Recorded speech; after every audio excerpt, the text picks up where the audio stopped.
예, 여상규입니다. 먼저 헌법재판관 후보자로 지명된 데에 대해서 축하를 드립니다. 감사합니다. 현직 여성 변호사로서는 최초죠? 그렇습니다. 예.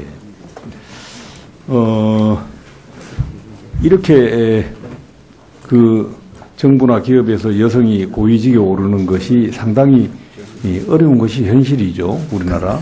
네, 그렇습니다. 지금 현재 여성 변호사의 비중이 어떻습니까? 지금 전체 중에 24% 정도가 24%. 여성 변호사인 걸로 제가 알고 있습니다. 네. 그리고 법원에 계셨으니까 예. 지방법원 여성 법관의 비중은?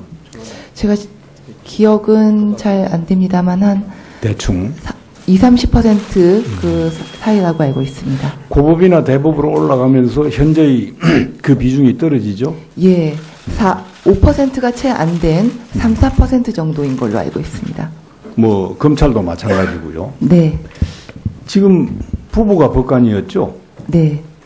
왜 남편보다 먼저 법복을 벗었어요? 저는 법원에 있을 때 행정재판을 담당한 적이 있었습니다. 행정재판을 담당하다 보니 항상 고민의 끝에 있는 것이 헌법적 쟁점이었습니다. 네, 제가 학창시절에 공부를 했거나 사법시험을 준비할 때는 헌법재판제도가 그렇게 활성화되어 있지 않은 시기여서 저로서는 헌법적 지식이 참 얕구나 하는 생각을 해서 헌법재판 연구관이 되어 제가 공부하고 싶은 헌법적 쟁점에 대한 연구를 하고 싶어서 헌법재판소 연구관으로 전직을 했습니다. 그러면 그쪽에 가서 계속 근무할 수도 있었을 테고. 네. 뭐 남편 보고 당신이 먼저 법복을 벗어라라는 그런 생각은 없었어요? 저희 가족사이긴 한데요. 저희 남편이 법관으로 임용된 후 좀 가족적인 문제가 있어서 잠깐 변호사 개업을 했던 적이 있었습니다. 변호사 개업을 하다가 아무래도 다시 어떤 법관의 직무를 하는 것이 자기의 특성에 맞다고 생각해서 다시 임관이 되었고요. 그래서 다시 함께 근무하다가 제가 전직을 한 것입니다. 예. 뭐 개인적으로 다 사정이 있겠지만은 예. 이런 현상들이 이 여성의 고위직 진출을 막는 데 하나의 장애 요인이 되지 않을까 싶어서 물어봤습니다. 예, 충분히 공감합니다. 예. 그 후보자께서 우리나라 경우에 양성평등의 정도가 어느 수준에 와 있다고 생각하세요? 제가 보기에는 우리나라의 양성평등의 수준은 매우 낮다는 생각을 하고 있습니다. 좀 그렇죠. 예. 후보자가 보니까요, 2010년에 법무부 차별금지법 특별분과위원회 위원으로 일한 적이 있고, 네. 2013년에는 차별금지법 제정추진단 위원을 겸임했죠. 네, 그랬습니다. 그 차별금지법이라는 것은 그 합리적인 이유 없는 남녀 간의 차별을 금지하는 법률 아닙니까? 네. 이렇게 남녀의 차별을 금지하는 법률은 선진국 대부분에서는 이미 제정이 되어 있죠. 저희가 그때 연구한 바에 의하면 예. 포괄적 차별금지법을 가지고 있는 나라들이 있다고 봤습니다. 지금 우리나라는 아직까지 제정이 안 되고 있죠? 네, 제정 안 되고 있는 걸로 알고 있습니다.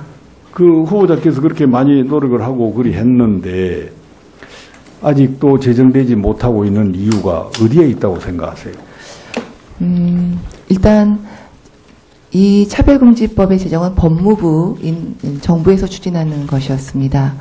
네, 개별적인 뭐 남녀고용평등법이라든지 개별법들은 있지만 이 모든 것을 합쳐서 포괄적인 차별금지법을 만들고자 하다 보니 차별 금지 사유를 무엇으로 넣어야 될 것인지, 차별의 영역은 어디까지도 보여야 될 것인지, 법의 실효성을 위해서 구제 조치를 어느 법위까지 해야 되는지, 뿐만 아니라 이러한 포괄적 차별금지법 제정에 대한 국민적 여론과 합의가 어느 정도 수준에 이르렀는지 부분에 대해서 참으로 많은 논의를 했는데 아직 그 부분이 무르익지 못해서 되지 않고 있는 걸로 알고 앞으로 있습니다. 그런 분야에 계속 관심 가져주시기 바랍니다. 후보자는 본인이 보수적이라고 생각하세요? 진보적이라고 생각하세요? 예. 저는 사실 이번에 헌법재판소 재판관 후보자로 내정되면서 언론에 저를 중도 보수 이런 유형으로 쓴 언론을 보았습니다. 근데 저는 제 자신이 어떤 사안별로 어떤 사안에 있어서는 보수적인 입장이고 또 어떤 사안에 대해선 진보적 입장을 가지고 있는 굉장히 복합적 존재라고 파악하고 그래야 있습니다. 되겠죠. 네. 예. 너무 한쪽에 치우쳐서는 안 될 테고요. 예. 그 국가인권위원회 비상임위원으로 계실 때 그 개인정보 보호를 강화하도록 관련법을 개정하라는 인권위 권고가 있었죠. 네.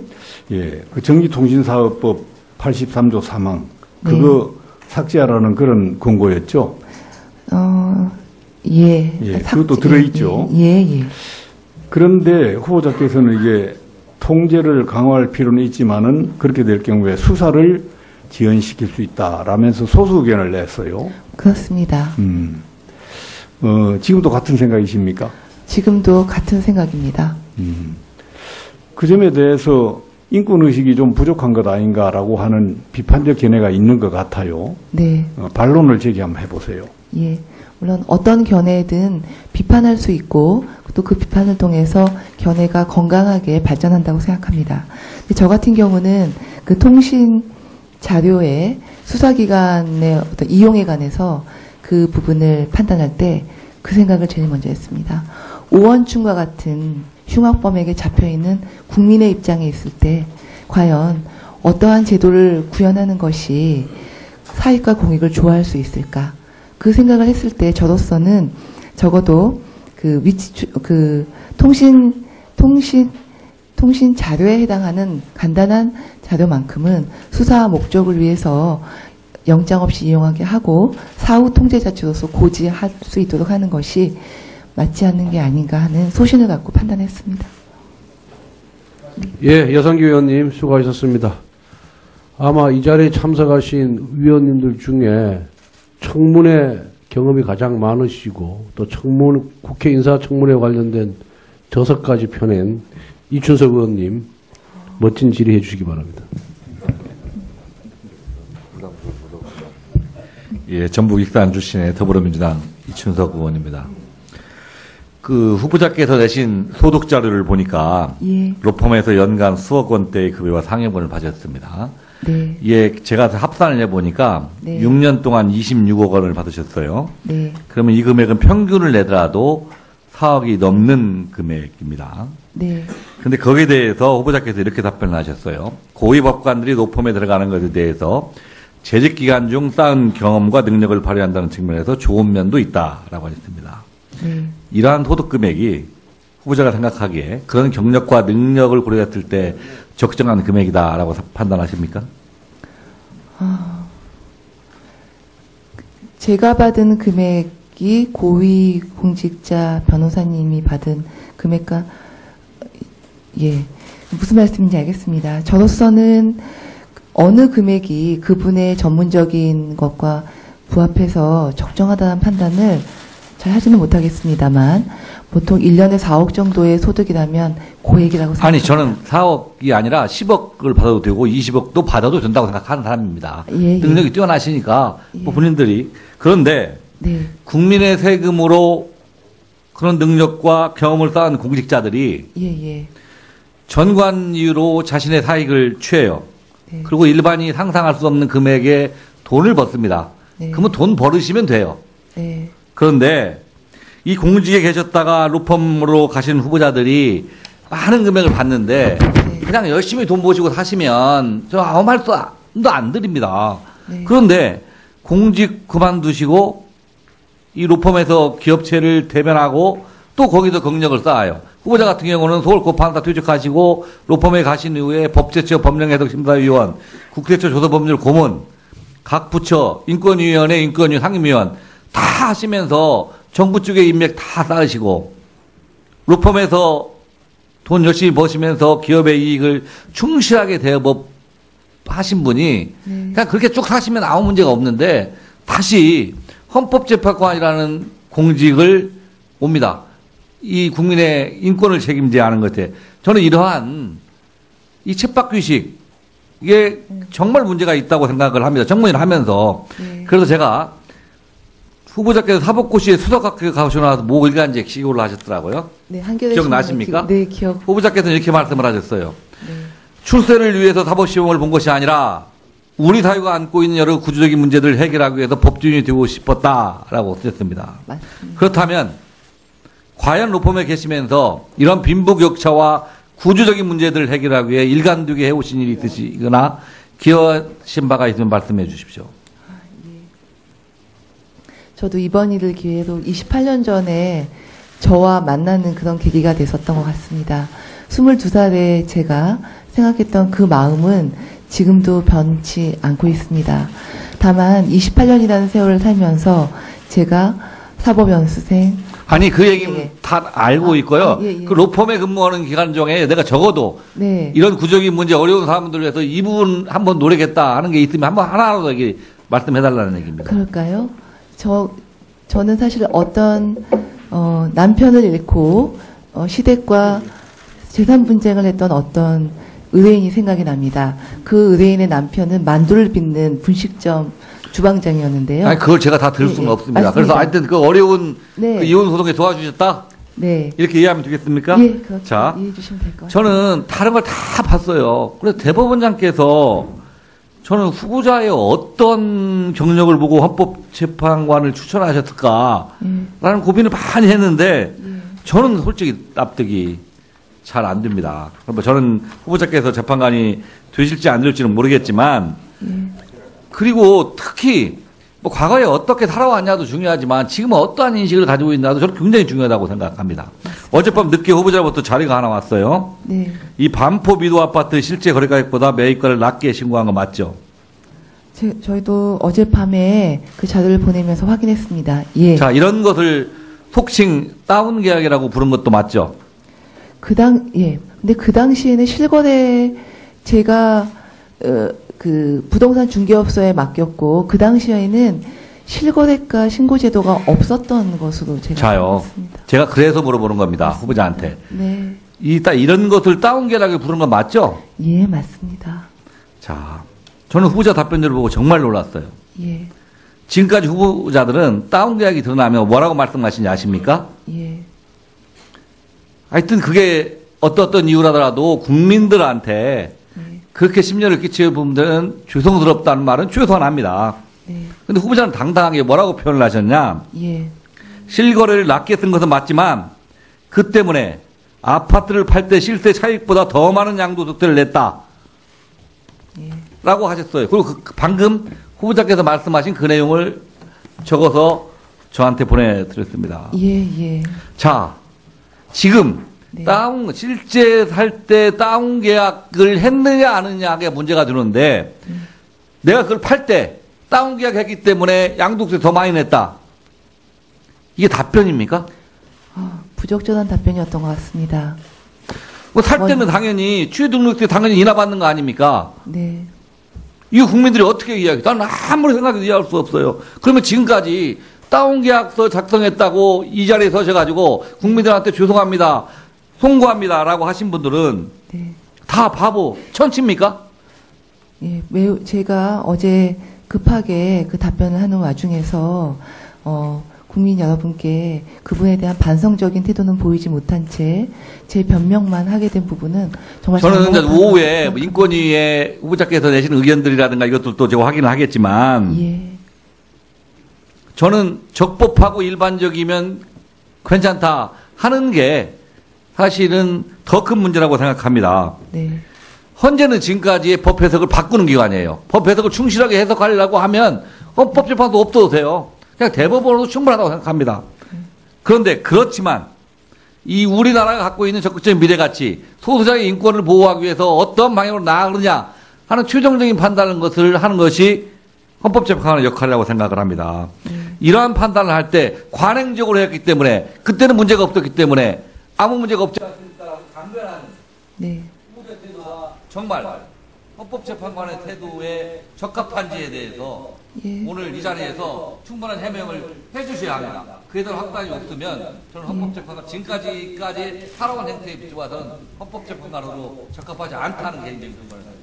예, 충고 감사하게 받아들이고 제가 잘 명심하겠습니다. 예. 생각하세요? 진보적이라고 생각하세요? 예. 저는 사실 이번에 헌법재판소 재판관 후보자로 내정되면서 언론에 저를 중도 보수 이런 유형으로 쓴 언론을 보았습니다. 근데 저는 제 자신이 어떤 사안별로 어떤 사안에 있어서는 보수적인 입장이고 또 어떤 사안에 대해서는 진보적 입장을 가지고 있는 굉장히 복합적 존재라고 파악하고 그래야 있습니다. 되겠죠. 예. 네.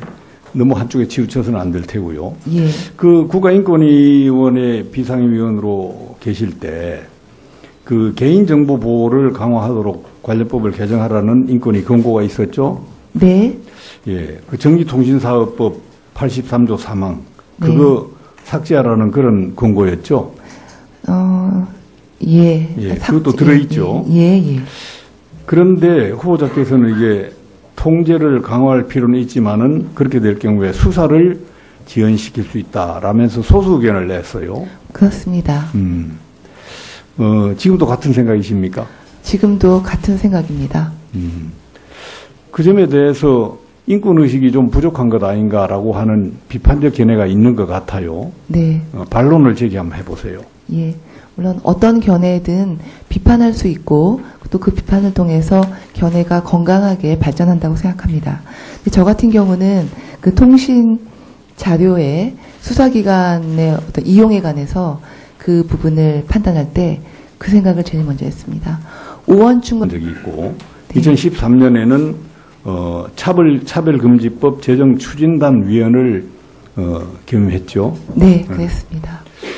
그 차별금지법이라는 것은 그 합리적인 이유 없는 남녀 간의 차별을 금지하는 법률 아닙니까? 네. 이렇게 남녀의 이 차별을 금지하는 법률은 선진국 대부분에서는 이미 제정이 돼 있죠. 저희가 그때 연구한 바에 의하면 예. 포괄적 차별금지법을 가지고 있는 나라들이 있다고 봤습니다. 지금 우리나라는 아직까지 제정이 안 되고 있죠. 네, 제정 안 되고 있는 걸로 알고 있습니다. 그 후보자께서 그렇게 많이 노력을 하고 그리 했는데 아직도 제정되지 못하고 있는 이유가 어디에 있다고 생각하세요?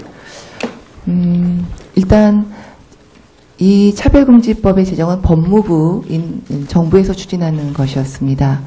네, 개별적인 남녀고용평등법이라든지 개별법들은 있지만 이 모든 것을 합쳐서 포괄적인 차별금지법을 만들고자 하다 보니 차별금지 사유를 무엇으로 넣어야 될 것인지, 차별의 영역은 어디까지도 보여야 될 것인지, 법의 실효성을 위해서 구제 조치를 어느 법위까지 해야 되는지, 뿐만 아니라 이러한 포괄적 차별금지법 제정에 대한 국민적 여론과 합의가 어느 정도 수준에 이르렀는지 부분에 대해서 참으로 많은 논의를 했는데 아직 그 부분이 무르익지 못해서 되지 않고 있는 걸로 알고 앞으로 있습니다. 그런 분야에 계속 관심 가져주시기 바랍니다.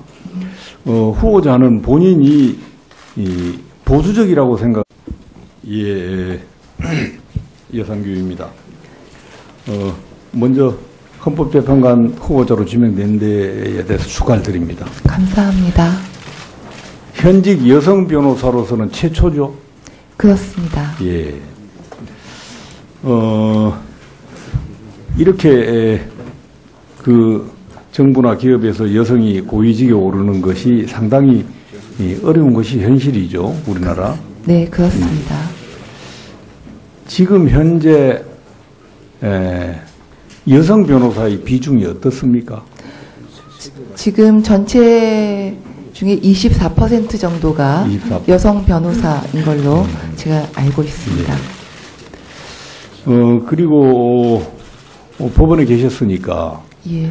지방법원 여성 법관의 비중은 제가 기억은 잘 안 됩니다만 한 대충 20-30% 사이라고 알고 있습니다. 고법이나 대법으로 올라가면서 현재의 그 비중이 떨어지죠? 예. 5%가 채 안 된 3-4% 정도인 걸로 알고 있습니다. 뭐 검찰도 마찬가지고요. 네. 지금 부부가 법관이었죠? 네. 왜 남편보다 먼저 법복을 벗었어요? 저는 법원에 있을 때 행정재판을 담당한 적이 있었습니다. 행정재판을 담당하다 보니 항상 고민의 끝에 있는 것이 헌법적 쟁점이었습니다. 근데 제가 학창 시절에 공부를 했거나 사법시험을 준비할 때는 헌법과 같은 흉악범에게 잡혀있는 국민의 입장에 있을 때 과연 어떠한 제도를 구현하는 것이 사익과 공익을 조화할 수 있을까? 그 생각을 했을 때 저로서는 적어도 통신 자료에 해당하는 간단한 자료만큼은 수사 목적을 위해서 영장 없이 이용하게 하고 사후 통제자체로서 고지할 수 있도록 하는 것이 맞지 않는 게 아닌가 하는 소신을 갖고 판단했습니다. 예, 여성기 의원님 수고하셨습니다. 아마 이 자리에 참석하신 위원님들 중에 청문회 경험이 가장 많으시고 또 국회 인사청문회 관련된 저서까지 펴낸 이춘석 의원님 멋진 질의해 주시기 바랍니다. 예, 전북 익산 출신의 더불어민주당 이춘석 의원입니다. 그 후보자께서 내신 소득 자료를 보니까 예. 로펌에서 연간 수억 원대의 급여와 상여금을 받으셨습니다. 네. 예, 제가 합산을 해보니까 네. 6년 동안 26억 원을 받으셨어요. 네. 그러면 이 금액은 평균을 내더라도 4억이 넘는 금액입니다. 네. 근데 거기에 대해서 후보자께서 이렇게 답변을 하셨어요. 고위 법관들이 노펌에 들어가는 것에 대해서 재직 기간 중 쌓은 경험과 능력을 발휘한다는 측면에서 좋은 면도 있다라고 하셨습니다. 네. 이러한 소득 금액이 후보자가 생각하기에 그런 경력과 능력을 고려했을 때 적정한 금액이다라고 판단하십니까?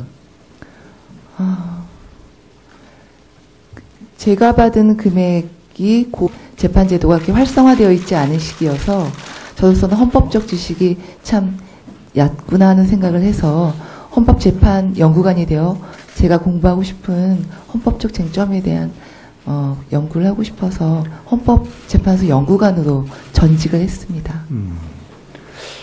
그러면 그쪽에 가서 계속 근무할 수도 있었을 테고, 네. 뭐 남편 보고 당신이 먼저 법복을 벗어라라는 그런 생각은 없었어요? 저희 가족사이긴 한데요. 저희 남편이 법관으로 임용된 후, 좀 가족적인 문제가 있어서 잠깐 변호사 개업을 했던 적이 있었습니다.